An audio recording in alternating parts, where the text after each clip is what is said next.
ঠিক এইভাবেই মেহেদী হাসান মিরাজের সোশ্যাল মিডিয়ায় আক্রমণ করে বসেছে পাকিস্তানি সমর্থকরা। অশ্রাব্য ভাষায় যা তা বলছেন টাইগার অধিনায়কের ইনস্টা অ্যাকাউন্টে। পাকিস্তানি অধিনায়ক সালমান আগা তো আবার এক কাঠি সরেস ড্রেসিং রুমে ফেরার পথে থুতু নিক্ষেপ করেন, অথচ মিরাজ একেবারে নিয়মের মাঝে থেকে নিয়ম অনুযায়ী আউট করেছিলেন সালমান আগাকে। যদিও প্রশ্নটা উঠেছে মিরাজের স্পোর্টসম্যানশিপ নিয়েই। তাহলে 2023 সালে নিউজিল্যান্ডের বিপক্ষে মুশফিকুর রহিম ভুলক্রমে হাত দিয়ে বল স্পর্শ করেছিলেন এবং কিউই ক্যাপ্টেন কেন উইলিয়ামসন আউটের আবেদন জানালে আম্পায়ার আউট কল করেন। তখন কোথায় ছিল স্পোর্টসম্যানশিপ?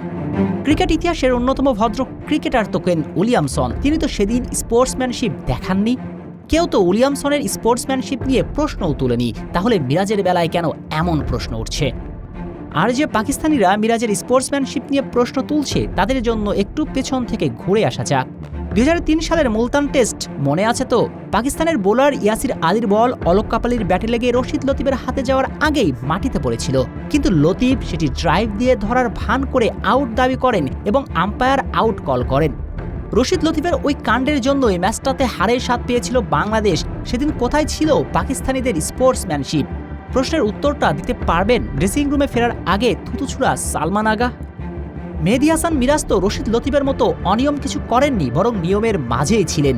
আসলে ক্রিকেট মাঠে প্রতিযোগিতার মঞ্চে নিয়মের মাঝে থেকে সবকিছুই করা যাবে, এখানে স্পোর্টসম্যানশিপ প্রশ্ন তোলাটাই তো অযাচিত।